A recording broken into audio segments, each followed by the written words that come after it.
Good evening, one and all, and welcome back to the Sutton Broadbent Lounge.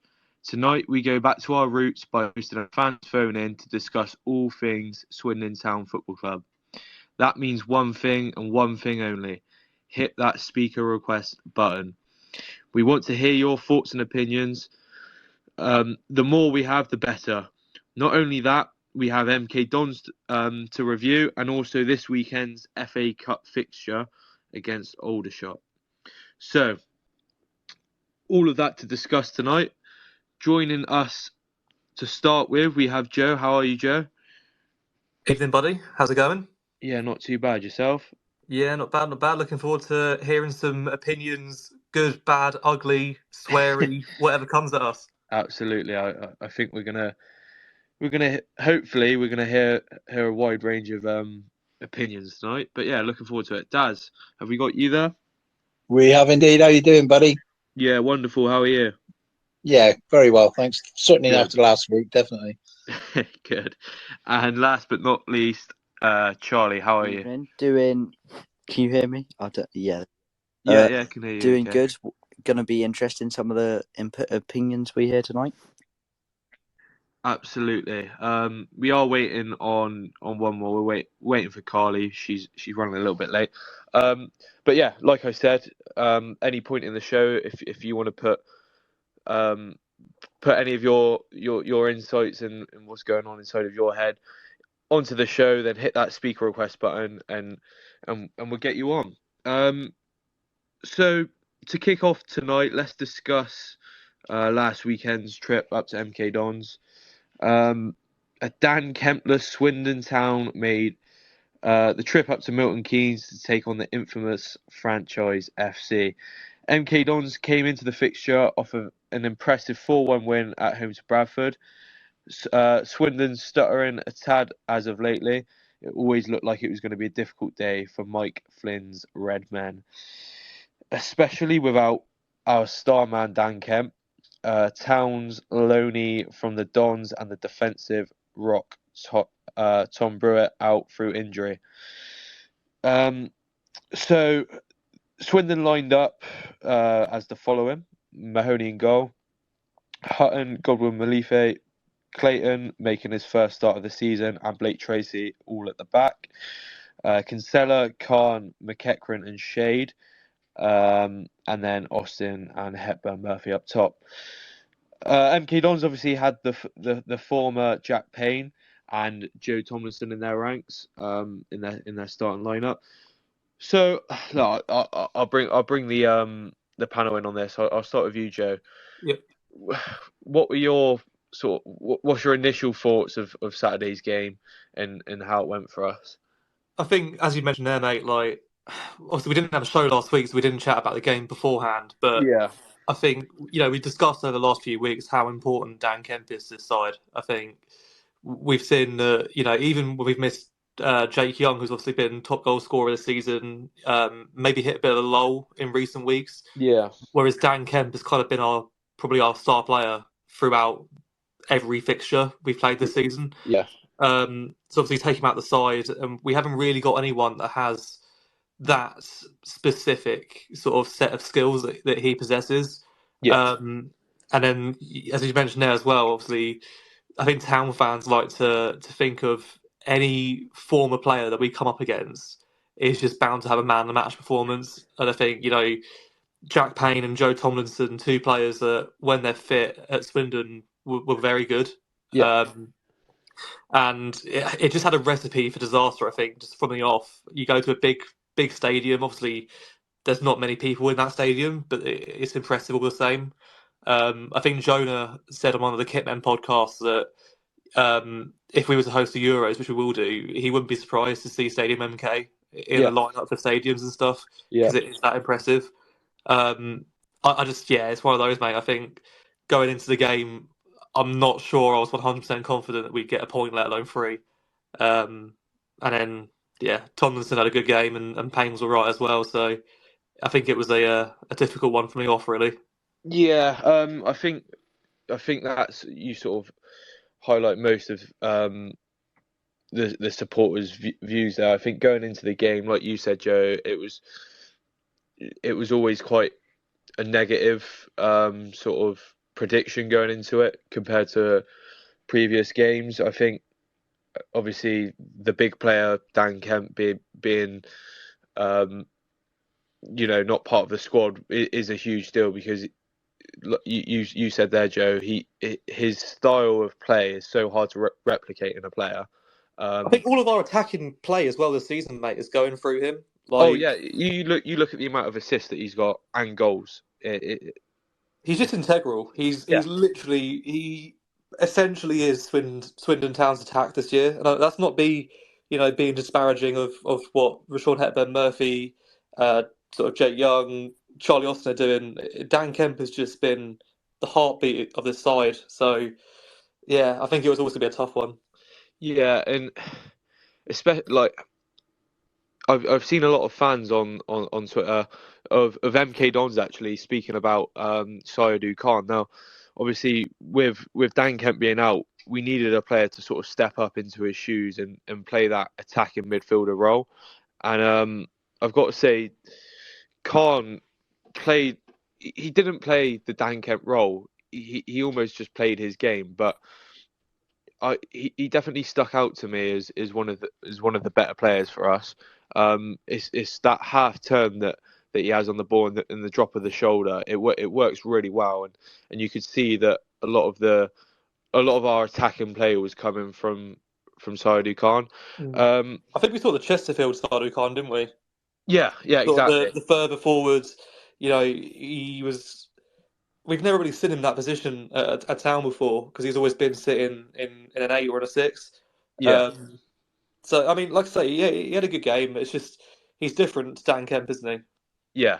So look, the first half it was largely competitive. A good chance from Hepburn Murphy, but missed the target. And then obviously a late goal from MK Max Dean. So going in at half time, 1-0 down. Daz, did you manage to watch any of the game or not? Yes, I did. I was because of our American friend able to watch it. Perfect. So going in at half time being 1-0 down, what were your thoughts there? Well, the thing was prior to the game, I thought, well, this is Swindon will do a very Swindon thing. Big following, 2,500 going to support, and expectation is high. So Swindon don't turn up, and that's sort of what happened first half, really, to be honest. Then they decided, oh well, we won't give the respect that we've been giving to MK. We'll actually go out and play our game. And second half started a lot brighter, and then for me, that final goal was disappointing. And I know Fraser Blake Tracy got a lot of stick for what he did or didn't do, but he gambled. He gambled on the player cutting the ball back. So he stood edge 18-yard box waiting for that ball to cut back so he could launch it back down the pitch. Didn't happen, and unfortunately, McEachran picks up an own goal. But if it's an 100 pots and pans, but if that ball had been cut back and he'd kicked it off, they'd have gone, oh, Fraser Blake Tracy, what a great defender, really read the game well there, blah, blah. Yeah. But that didn't happen. It was the opposite. So I don't, for me, I thought it was just unlucky. He reads the game so well. And I think he missed Brewitt, to be honest, because they work so well together in the back. And they're always talking to each other, and they're always swapping places. I love it when they do that, because it's hard to keep up with. Hang on a minute, where are you playing? So for the opposition team, that must be a headache for them as well. So I think it's a good thing, and I think he missed him, to be honest. Yeah, absolutely. Look, second half was, you touched on it there, Daz. It was an absolute goal fest. Look, maybe not all the goals that we were hoping for, but it was certainly an exciting half. So 55 minutes on the clock, manager Mike Flynn decided to bring Jake Young on for Tom Clayton. That it was clear that he was looking for that goal. That's not a defensive substitution. Obviously, he's taking the defender off for a striker, and look, it paid off with instant impact. Jake Young Swindon Town's top goal scorer absolutely hitting like a beautiful strike into the bottom left corner, sort of 20 yards out. Joe, what were your thoughts on that goal? I mean, it's got to be up there for one of the goals of the season. Yeah, I don't think it's beaten FBT at FGR, but Yeah, to be fair, I mean, we said on our last show, didn't we, that Jake Young, he almost hit a bit of a lull. He needed a goal, and I think his celebration of just standing there, sort of taking in the jubilation from the huge town following that Daz has rightly mentioned there. That obviously all the supporters that went on Saturday deserve a massive shout out because you filled their ground for him essentially. So fair play to everyone that went. But yeah, yeah, Jake needed that goal. So hopefully he can kick on and go through another sort of a green patch because we know he can do it. yeah, absolutely. Look, it's sort of the cliches have been happening. Like, obviously, we spoke on our last show how Jake Young's been sort of in a goal drought and he needed a goal. And yeah, for me, Hepburn Murphy starting over Jake Young, I personally would have started Jake Young. I just feel like Hepburn Murphy's getting the reputation for a super sub. That now, look, as a player, I highly doubt that you want to be known as a super sub. I think you want to be on that starting lineup. But it seems Hepburn Murphy's goals have been coming, off the bench, and it was his opportunity to sort of get like a consistency on that starting lineup. And for me, he just didn't quite do enough to justify being picked over Young. But the thing is, mate, if he scores 5-10 minutes in, whenever it is, he had that good opportunity yeah, to shoot exactly. wide. Like it's a different narrative, isn't it? So yeah, and the thing with Hepburn Murphy, he's always going to be in those. Always going to have the opportunities. He's a quick player. It just takes one sort of lackluster defending from whoever we're facing, and he's through one-on-one with the keeper. So for me, I've always said from the start I'd like to see a front three of Jake Young, Charlie Austin, and Hepburn Murphy, sort of like a 4-3-3, because I feel like having the threat of Young, having the composure and the experience of Charlie Austin, and the pace of Hepburn Murphy, I think that is just an absolute, like, if you're the opposing team looking at that starting lineup, you're gonna be worried. But Andrew, listening, Andrew's just put a comment in there saying I play a front three of Hepburn Murphy, Jake Young, and Charlie Austin on Saturday. So there you go, Andrew. He absolutely agrees with you, mate. There you go. I mean, yeah, it's frustrating at times, but look, we've got goals in our strikers. No, we've got the option of playing, one of them, two of them, or three of them, and all three of them can guarantee goals. It just offers a change of formation, a change of tactics during the game. But yeah, so moving on from Jake Young's goal, Town's equaliser only lasted for an unfortunate 8 minutes before MK went back. And sorry, bear with me, my notes are gone. MK's went back in front through O'Hara before George McEachran put one past his own keeper late on. Match facts for you. Possession, MK Dons 44% possession and 56 for Swindon. MK had 10 shots, 6 on target, with Swindon having 7 and 3 on target. 3 yellow cards for MK Dons, 4 for Swindon. Daz, I'll bring you in on this. Did the referee stick out for you in that game? Obviously, a few cards being thrown about. Did it sort of prevent the flow of the game, or not? Do you know what?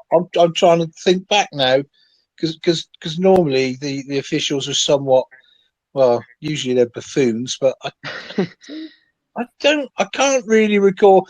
I think, to be honest, I think all of them were deserved. I think. Yeah. Generally, I thought the ref had a reasonable game, Yeah, to be honest. Joe, what about you? I kind of agree with Daz. I think the first half it did feel a bit like once the first yellow came out, every single foul was just a yellow card. Um, there's one that sticks in my mind. There was a tackle. I can't remember who it was, but it was a tackle on George McEachran that it looked like in my head. I went, oh, that's an orange card. That's a yellow and a half. Like, Yeah, I think I need to see it back. Obviously, I've not seen it since it was live, but it looked like it was a late tackle. It was quite high as well. yeah, But yeah, other than that, I think the issue is obviously if it's a yellow card, if a foul's a yellow, it's a yellow. But when your team has four yellows in a fairly compact sort of space of time, mm, it does kind of think naturally take the sting out of the game because yeah, players are obviously thinking about their decisions in terms of going for 50-50s or, being competitive. But yeah, it's just one of those, isn't it?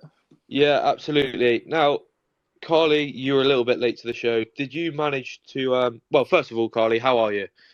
Where are my manners? Hiya, how are you? Yeah, I'm great. How are you? Yeah, good, thank you. Sorry I was a bit late. I've just No, finished not work. at all. Not at all. Did you manage to watch the MK Dons game? Unfortunately, which is very rare for me, I didn't Ooh. because we actually had friends down for the weekend, so I had to watch the live ticker thing on my phone as much as Yeah, I possibly could without being rude. yeah, absolutely. Look, uh, as we're sort of rounding up the MK Don section, have you got anything like any thoughts on the game? Anything you want to get off your chest? Well, I just think like you guys talking about Rush and I genuinely thought before the season started like he'd be our top goal scorer this season, but obviously with bringing in other players that have done well up until recently, maybe. Yeah, Um, I do think maybe he is quite effective off the bench because he's so quick. I think he's quite effective against tired legs. But to completely contradict myself, it seems like such a waste of a talent, and like you're saying, to put the three of them up front together, I'm certain it would definitely be effective. But the MK Dons game, I just think we're starting now to show um, how thin our squad is, aren't we? I'm yeah, sure you've probably touched on this already, but to me, we all said it at the beginning. It's all great until we start picking up cards and we start picking up injuries. And I just think this is the time now where we could have done with a couple more sort of more stronger players within the side. And it all seems to have gone quiet, doesn't it? So yeah. Look, absolutely. I think um, uh, for me, our first team, our starting 11. If all being well in terms of being fit and free from suspension, is it's promotion worthy. But definitely hard to beat side, 100%. yeah, exactly. But as you start going through the squad numbers, like you said, Carly, it gets it starts getting a bit thin, and we haven't got as many options as maybe we'd like. Um, and it's frustrating, especially when you're seeing players like obviously Brewitt being out from suspension, who's been a And massive with player him for us. being such a strong player for us this Yeah, season. and also Saidu Khan is now going to be suspended, I believe. Yeah. So look, these are all big players that we could do without being suspended. And But I think for us fans, it's that again, watching going through the season and thinking, well, we know already if this had been different, then we would have been challenging. And you do get to this point where you think, come on, this can't be over already. Like I refuse to believe it. But there just doesn't seem to be any noise coming from the club at all, does there? yeah, so look, uh, unless anyone else has got anything else to add on MK Dons, I'm going to leave you with a brilliant line from Andrew Hawes on comms on the weekend. This is one ground I would never pay to get into. Club still feels like a transplant organ stuck in a different patient. I That's think perfect, isn't it? That's literally MK Dons in a nutshell. it sums it up perfectly. I mean, yeah, the man's a poet. I know I'm good with my poems, but absolutely. Look, yeah, at Yeah, this it's Should point, we go just one to... thing on that Go on, yes, Dust. with Andrew. It was because of the rubbish position he had for the commentary. He was absolutely gutted that he got the goal scorer wrong, thinking it was Minturn when it was Fraser. He was absolutely gutted. That's the making of that man and how professional he is. You know, he was distraught that he got it wrong. You think, how many times have we got? Oh yeah, yeah, Jake Young's just scored. Oh no, it was somebody else. Oh, never mind. Yay! But no, he really took that to heart, and it was just because of the rubbish position he was in. I yeah, think just to make Andrew happy, and Andrew deserves all the happiness in the world. The man's an absolute Swindon legend. I reckon we give Harrison Minturn a goal and we drew 3-3. yeah, yeah. Joe, let's leave it at that. Yeah. Let's leave it. Ellis, let's head over to Charlie quickly because I believe there's a score update in the FA Youth Cup. Hit us, Charlie. Yeah, we scored in the 15th minute. It was a counter attack that just went over the top. I believe the scorer. Let me just check.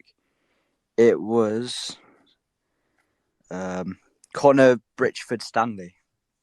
Perfect. Unreal. 1-0, 1-0 up. Look, at this point of the show, I'm going to remind everyone that this is a fans phoning show. So please, if you're listening, hit that speaker request. Anything you want to say. Obviously, just spoke about MK. So if you want to speak about that or anything Swindon Town, then hit that speaker request. I've just noticed that Andrew's put comment in the comments. 2 seconds. Here we go. Interesting that there's a lot of fans claiming Clem and Flynn have lied about having a competitive budget.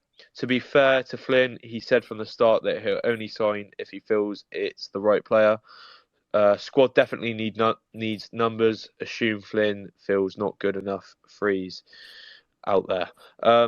Yeah, look, Andrew, I completely agree with you. I think the principle with what Flynn's gone for, in my opinion, is a small, compact, happy squad, if you know what I mean, where like a tight knit group, and the moment you start bringing players in that could disrupt that group, I think if you look at Flynn's previous teams, Newport and Walsall, it's quite a compact team where he has players that he wants that can fit his style.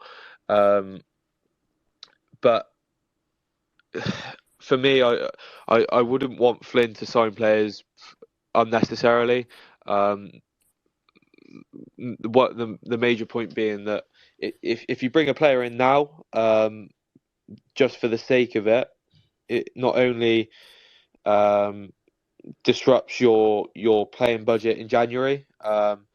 It's just Joe. I'm gonna bring you in. Save me.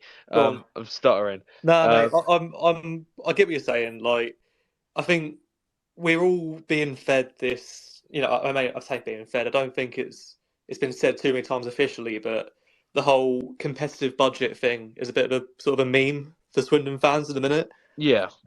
So we understand that Edwards from Dundee United last season, was it Ryan Edwards? Yeah. Was essentially given a deal, and everyone thought it was quite close, and I think the gaffer probably thought it was quite close.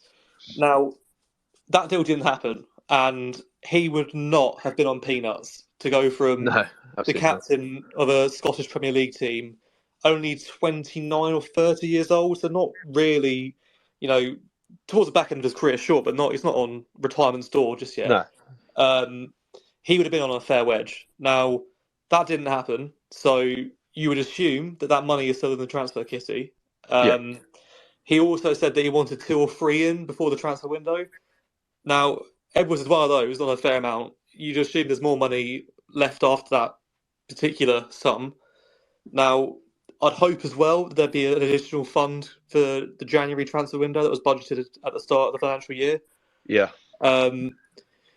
Look, I've not got access to the balance sheets, but you would assume there's a fair amount of money for January for Mike Flynn to play with. And as you said there as well, mate, if there are players on freeze, then great, but they've got to be fitting what the manager wants to see in terms of, play style or character. If they're not going to be worth it, what's the point of signing a free player on a inflated wage because there's no transfer fees? Yeah. I mean, this is what Flynn's mantra was. Not just going to get anybody in, and there's a reason why they're free agents. It's Exactly. either they're not good enough or they're asking too much money. And if they're not good enough, we ain't getting them. And if they're wanting too much money, well, they can whistle until January. Yeah, it's a gamble, but at the minute we still got that game in hand. There's 3 points. Come on, we always think of it that way. But let's see where we are at Christmas, and then see January. The money will be there, I hope. Otherwise, it's not a tight league as well. Like with 3 points off playoffs with a game in hand, it's not that bad. No. And let's see at Christmas. Like I said earlier, our starting 11, like our perfect starting 11, if all fit and free from suspension, is promotion worthy. But obviously, you just can't keep every player in that starting lineup, especially in a month like this where we're playing games on Tuesday and Saturday. It's unrealistic to think that that starting lineup can play 90 minutes every game. So you're gonna need subs. And look, don't get me wrong, we've got a couple subs, but when you start getting suspension and injuries, it's when those cracks start to show. But look, I agree with what you said, Joe, and you, Daz. This bringing someone in just for the sake of it it's just not worth it from a business perspective and a footballing perspective. It's just having numbers for the sake of it is just it's gonna bring that budget down for January, which could, let's face it, could stop us from signing Dan Kemp or Jake Young on a permanent. There's our weekly reminder. Absolutely, and bringing in one of those top end players. And look, I hate to be that guy, but we've got some big teams in this division this season. Obviously, Wrexham are big spenders. Notts County obviously looking at pushing on for promotion. Mansfield, Gillingham, Bradford. Look, I know those teams are normally there and thereabouts. But obviously, Wrexham being the big one, having, I think it's something like a 10 million player budget allegedly, and having big spenders like that is always going to affect the transfer market. Players are always going to be waiting out to see if they're going to get a bigger deal from a team like that. And at this point of the season, realistically, are there any free transfers out there that can go into our starting lineup? I doubt it. They would have been picked up by now. So look, for me, I think we've just got to see it out until January. I think the players that we have in that starting 11, plus a couple more, are worthy of getting promotion. So if we can stick to playing our football how we started off this season, and keep everyone fit and healthy, as long as if we're in and around playoffs in January, get a couple in, we'll be laughing. Charlie, you put your hand up. Anything important? I was going to say, to do with what you said earlier about the budget. In a way, it could make or break our season if we spend something and then we don't have enough to sign Kemp and on a permanent and stuff. Yeah. Look, absolutely. I think I saw earlier on Twitter during the I think it was a press conference that Flynn said that Dan Kemp, unless anything goes left field, Dan Kemp's happy here and wants to stay. So look, obviously that's a massive playing factor. Obviously, the players actually got to want to stay here, and it seems like this squad's very tight knit, and in a lot closer than we saw last season. Definitely. So I do think, Ellis, that if we whatever transfer budget we've got for January, I genuinely think Dan Kemp has to be the priority. Like, absolutely. I'm sure there are other players that we could get in to play in that position, and maybe get some good goal and assist numbers. But I can't think of a number 10 at Swindon that I've seen in the last 10, 15 years that I think, like he's as good as Dan Kemp is. I think Jack Payne went through spells where he was fantastic. Yeah. Scott Twine played there a couple of times for us in the COVID year. Was obviously very good behind Brett Pittman. But he's just, we're not past 9 o'clock. I'm going to do it anyway. He's fucking brilliant. Look, Joe, like you said, you just cannot replicate Dan Kemp, and we saw that on Saturday. When we're missing him, it shows on the pitch, and you can't replicate what Dan Kemp does. The closest we had, I think, was Jack Payne, but Dan Kemp's better than Jack Payne. So, while he's here at Swindon, and look, MK have got Jack Payne, they don't need to be greedy. They can let us have him. But absolutely, Joe, I think he needs to be our main focus.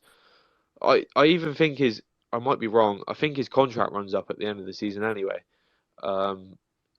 But look, at the rate things are going, League One, Championship sides could be coming in for him anyway. Look, we speak about this every week, and I don't want to think about Dan Kemp leaving.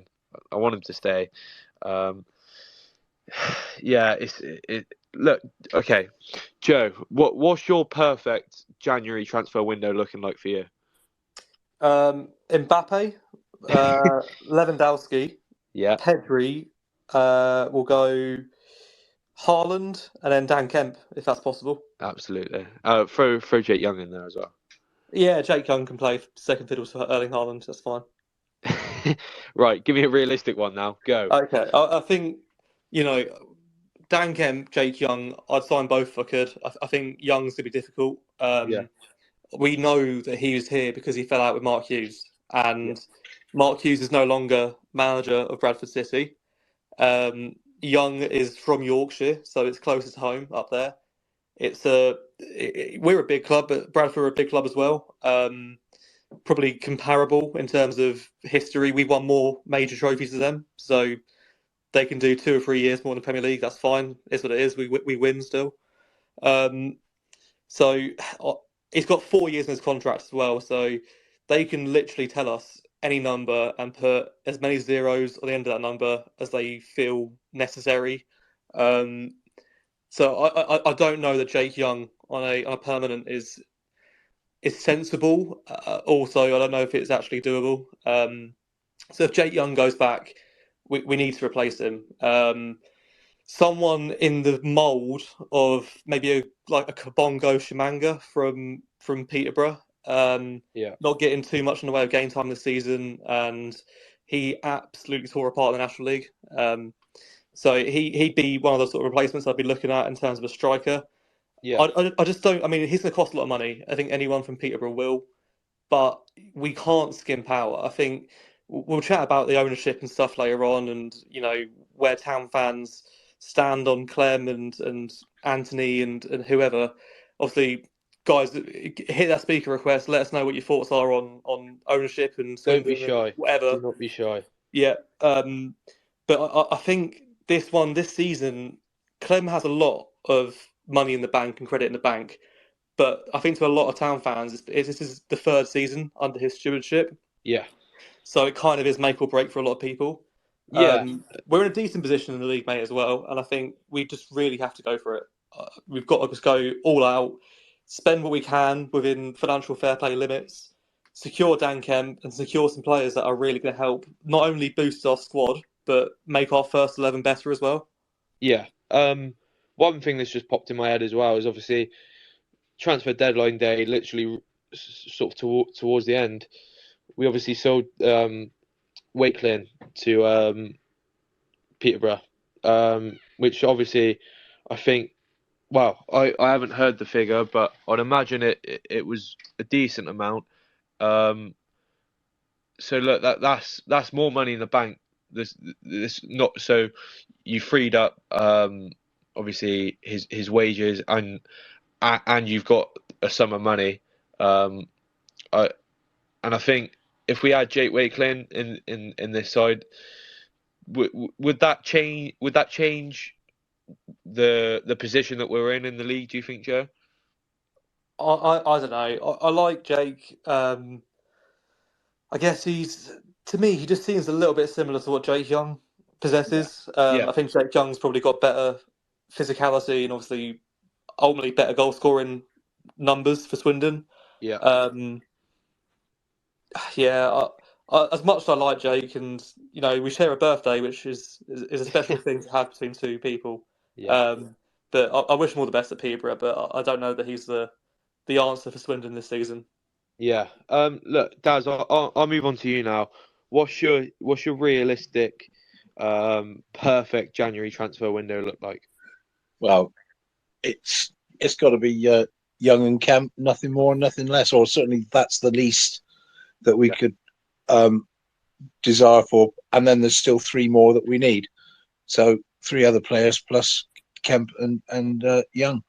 End of. There's no, we've got to have them. Otherwise, I think we're not going to be competitive. And no matter how much is in that competitive budget, if you don't get them 2 and 3 more, we ain't going to be competitive. Yeah. Charlie, what about you? What's your perfect January looking like? As everyone else said, Dan Kemp and Jake Young. Maybe two or 3 people that could come in and go on the bench and come on when needed for a little bit of depth. Yeah. Look, everyone's answers are the same. Carly, are you gonna replicate them? No, I don't want either of them. Oh, No, I'm fantastic. joking. No, I'm joking. No, of course, it's a given. We've done it before. We've seen the success, and of course, we want it. Myself and my family said quite early doors that Kemp was definitely the important signing for us in January. Still, I think we need that solid big defender, good League Two lump of a defender.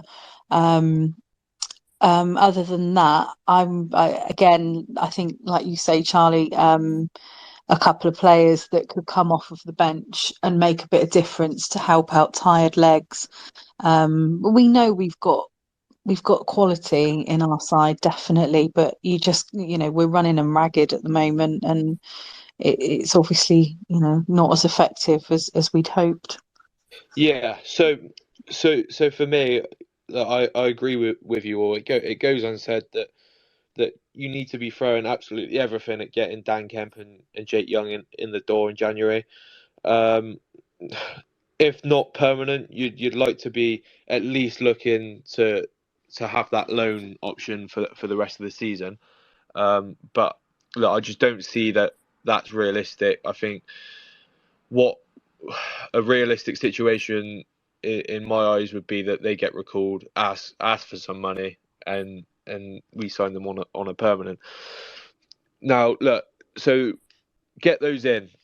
No question about it. They're both an integral part of this squad. We said earlier you can't replicate what Dan Kemp does, so get Dan Kemp in. And yeah, we need depth in this squad. I think we're quite light on defenders. I think apart from you got Clayton that you can bring on, and Minturn. Obviously, Minturn's only 19, 20. So you'd like a bit of experience that you could either put into that starting 11 or have the option to bring on later in the game. Experience at the back is vital, especially in League Two. And I think also another sort of attacking midfielder, if we could. Obviously, we've got Dan Kemp, but sort of McEachran and Khan have sort of seemed to be playing a more defensive role this season. Now, I think Khan could play that attacking midfielder role, but he sort of likes to sit in deep, drop the shoulder, and sort of move from there.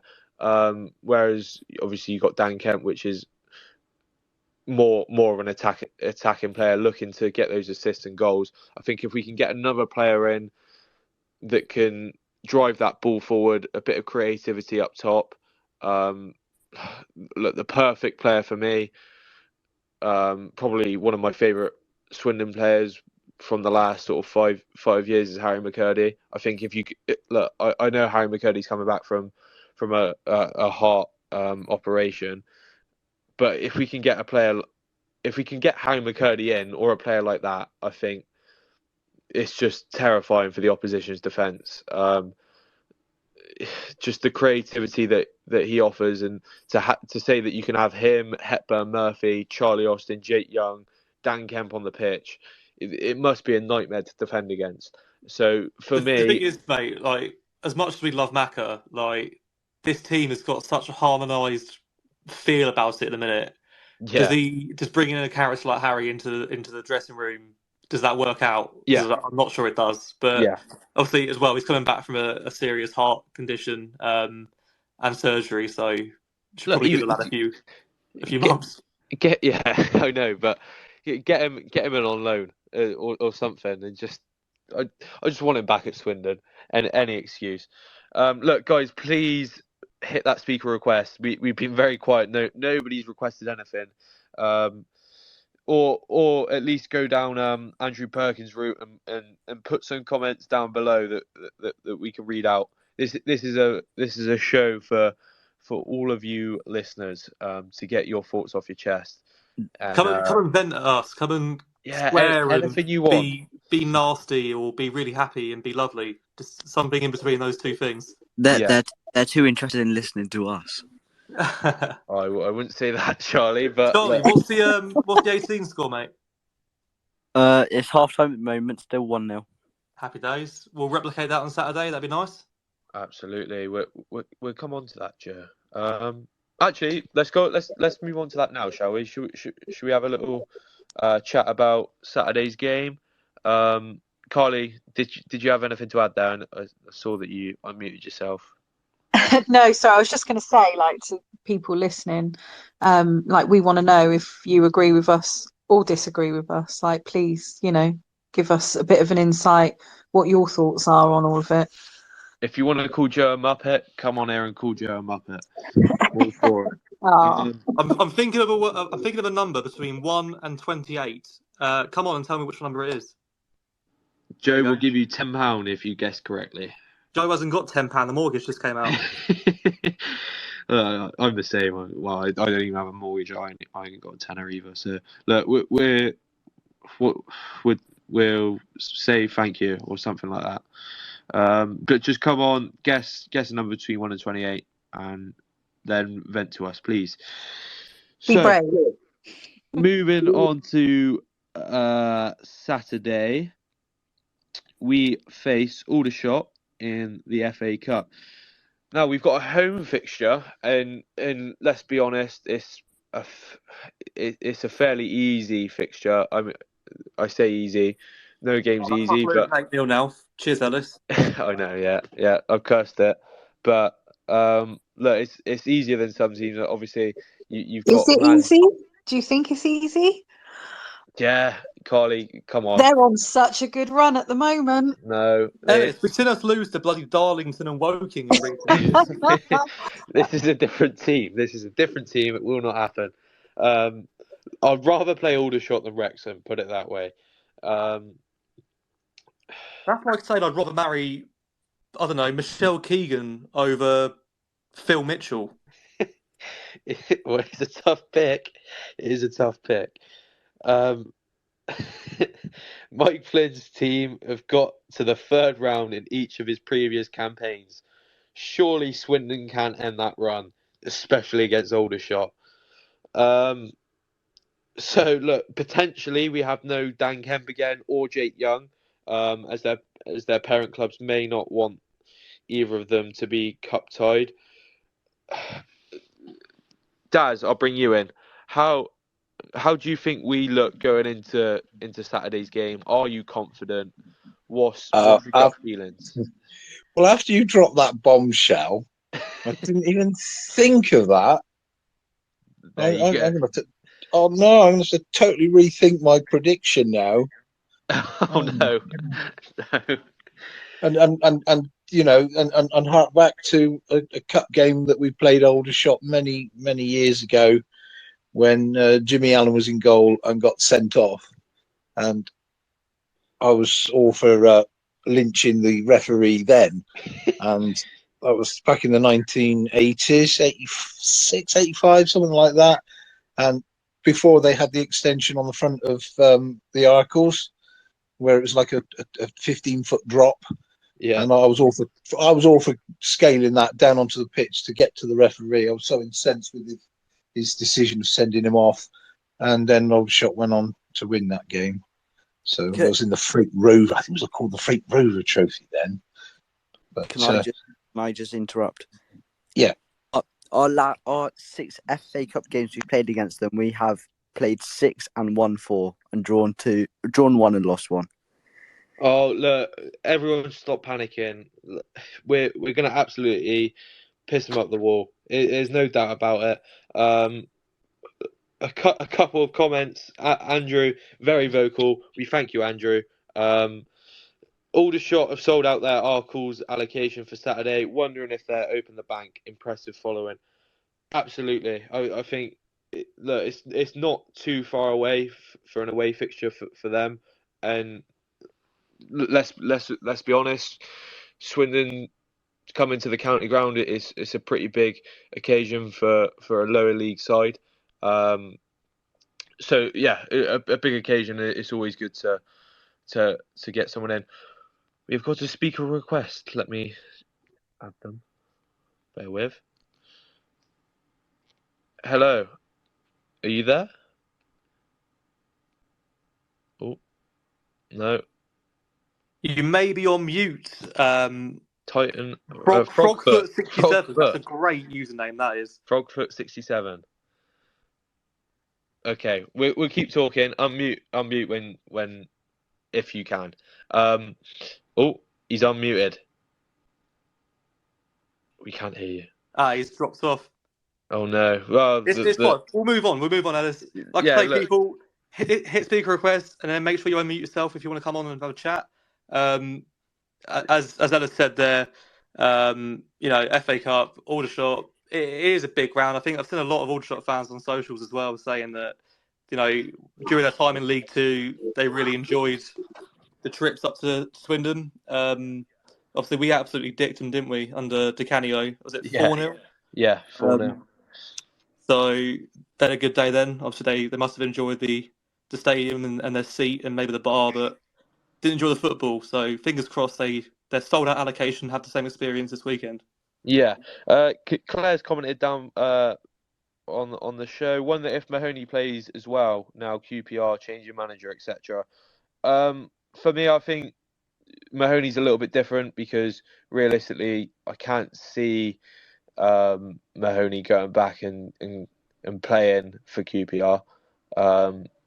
But I mean, I always find it a bit of a tell, really, with FA Cup weekend. With loanees, if a loanee's allowed to play, like Solbryn, when we played Stockport last year, Solbryn started. So you quite got a big inkling there that Middlesbrough weren't going to recall him. Yeah, exactly. So it will be interesting to see if Mahoney plays and starts because, it's a good point. It's a good point, Claire. Claire, hit that speaker request button. I know you were vocal before the show. Everyone, just get on the show now. Carly, thoughts for Saturday? Thoughts for Aldershot? Are you positive like me, or are you negative like everybody else in the world? Well, I've actually got some friends that are Aldershot fans, so I do follow their results. Yeah. And we've got a weekend away coming up with them in November. Yeah. And I said at the start of the season, if you're in the playoffs when we go on this weekend away, first round's on you. And there was lots of laughter because of their, they struggled last season. And no, not a chance. And they're there. So whatever happens, I've got a beer in November. But seriously, like, they've been on a really good run. They've got a new manager. Things seem to be clicking for them. So I don't think we'll be able to walk through them. But my biggest concern is what side we're going to put out. Are we going to put out a weaker side, shall we say? I don't like to say that, less strong side maybe. Are we going to play our starting 11? I suppose we'll be able to see from that what the ambition is for this cup. But I'm just a bit concerned that we're going to put out a bit of a lesser side, and maybe Aldershot might be able to ride their luck a little bit against them. But we'll hopefully see. Mike Flynn's previous in this competition sort of gives us an inkling into what side he puts out. I think, as Ellis rightly said earlier on, he's never got anywhere or finished the FA Cup before the third round, so he clearly likes it. I think Newport, under his tenure, clearly got a few good ties, made a lot of money for the club as well. So I'm hoping that he does see it as a sort of a borderline priority. Obviously, we're not going to win the FA Cup, but if we get third, fourth round, don't say that, Joe. I do hope so, Joe. I hope you're right. I hope that he is going to look upon it as, a good thing to progress through for the season for us. And also, another big question is, will the Aldershot fans bring their drum with them? That's something to consider. I hope not. Yeah, look, they love their drum. They bloody love their drum. They can stick it up themselves sideways. Joe's not fond of the drum. I personally would really like a cup run. I think, obviously, under Ben Garner, getting the opportunity to play Man City at home, not only was that a special occasion for the players and for the fans, it like you said, Joe, it brings in revenue, it brings in money, and if you can get to that third round where those Premier League sides and Championship sides come in, then look, to get the opportunity to play them home or away is special. And we've all highlighted, I think, if looking at Flynn's past teams and runs in the FA Cup, I'd like to think we're going to give it a go. But we've obviously got the facts there that this squad's not the biggest, so we run the risk of injuries. But look, I'm hopeful. I think Aldershot, obviously, they're doing well, but they pose the threat of the likes of Wrexham, Notts County, and Bradford? No.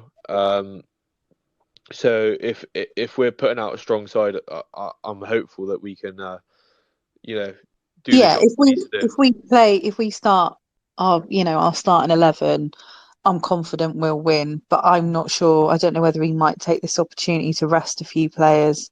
I don't know. We'll see. Yeah, Claire. We've managed to get Claire onto the lounge. Are you there, Claire? I am indeed. I heard the mention of a drum, and I thought, that's it. Here's my calling. I thought they're after looking for a drummer. I'm in. Who said they don't like drums? How very rude.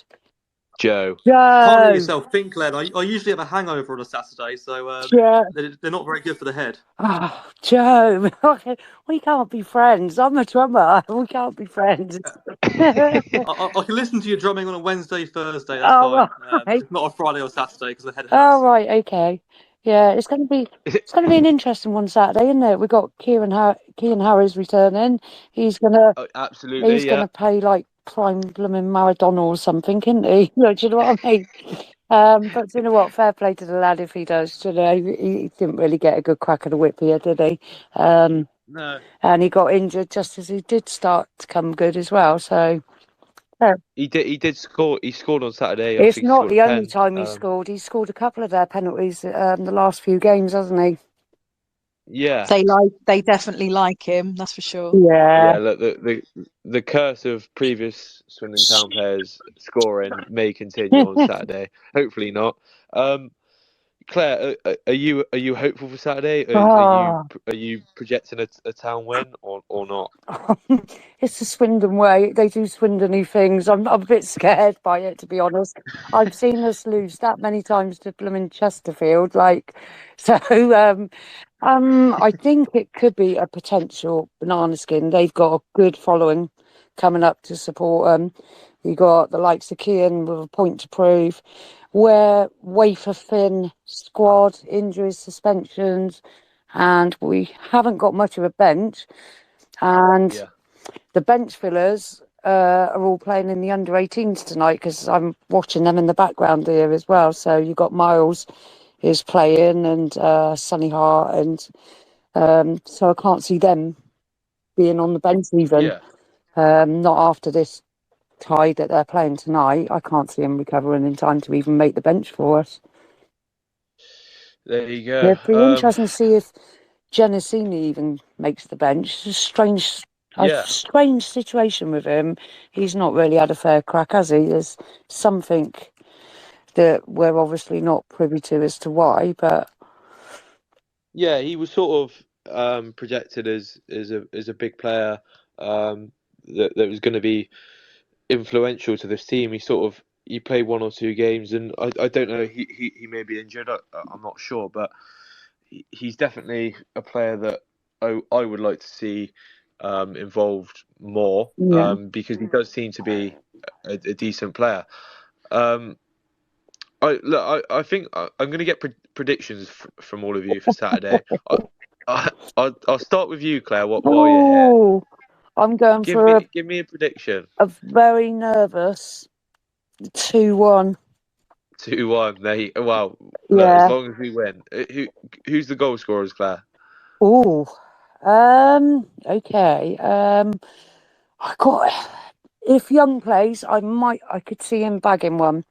If not, I think Charlie. Yeah. Hopefully. And an unexpected one, I'd love to see Kinsella score. Me too. I think it's his type of game, isn't it? It's a bit of an old school sort of roughy-tufty game, and that. Yeah. I think it's the opportunity for, he hasn't been starting every game, so. Although Hutton's coming closer and closer each game. I'll give him Well, that. he scored against Salford, didn't he? Yeah, he's having a bit of a crack a bit more, but the reality is it'd probably be 2 off a Shade's backside. I mean, I'll take that as well, Claire. Yeah, so would I. Right, Claire's going for 2-1. Daz, I'll bring you in. Give me your prediction for Saturday. Right. Well, prior to the bombshell, I was going for 5-0. Charlie Austin hat trick, Jake Young, and Miles. Well, obviously, if Miles is playing tonight, he's not going to make it. All of that, put it all back down. A very, very dodgy 2-0. Charlie getting both. Lovely. 2-0. I'll take that all day long. Charlie, prediction for Saturday, please. 3-1. Austin and Young, and a Harry's own goal. Ooh. An own goal. Wow. Again, I'll take that. I would not turn that down. Carly, prediction, please. Full squad. I think 3-0. And I think Shady's on for a hat trick at some point. Really? So I might pin that one down for Saturday. Okay. Well, we've got 2 off the backside for Claire, and we've got a hat trick from Carly. So it's looking good for Shade so far. He deserves something. I think the lad's worked hard. I think he deserves a little bit of glory. Yeah. Absolutely. Joe, prediction.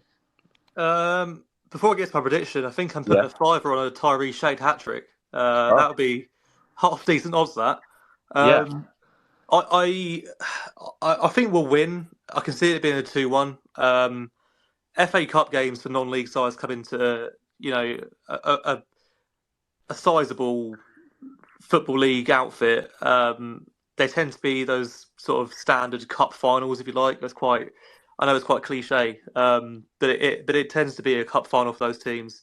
So they'll be bang up for it. They've got a lot of fans coming. They'll probably if they do open the Stratton Bank, they'll probably creep up towards 2,000. So look, they're going to be up for it. And as Claire rightly mentioned, Kian Harry's got a bit of an axe to grind. So he'll be bang up for it. They've got other players that have recently been dropped out of the Football League, and they're looking to, make their mark, prove that they can do it against opposition of this standard.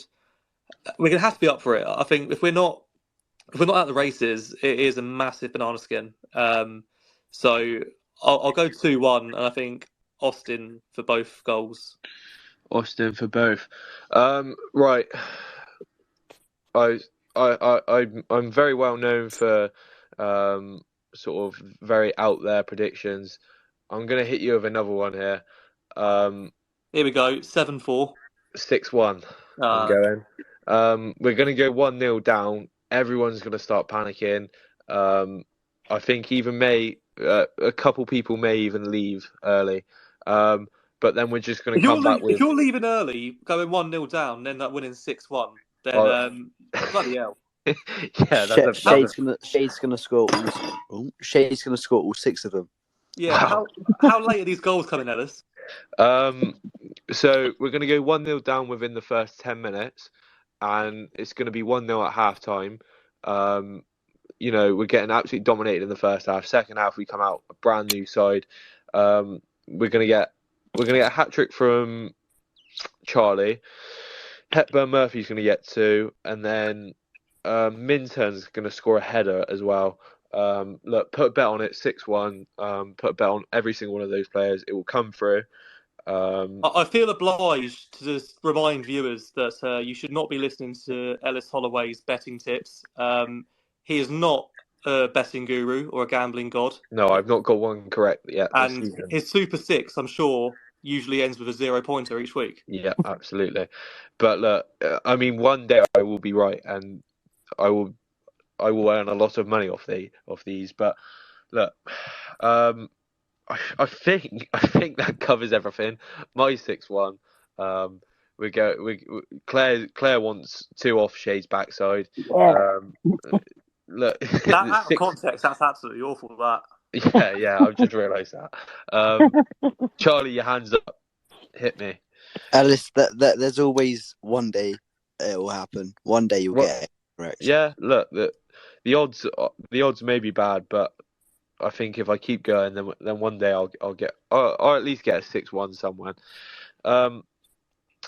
Does anyone else have anything else to add before we round up tonight? Don't think so. I think. Yeah, just a quickie. Yeah, Claire, if Shade goes off his backside, make sure you get a photograph of each of them.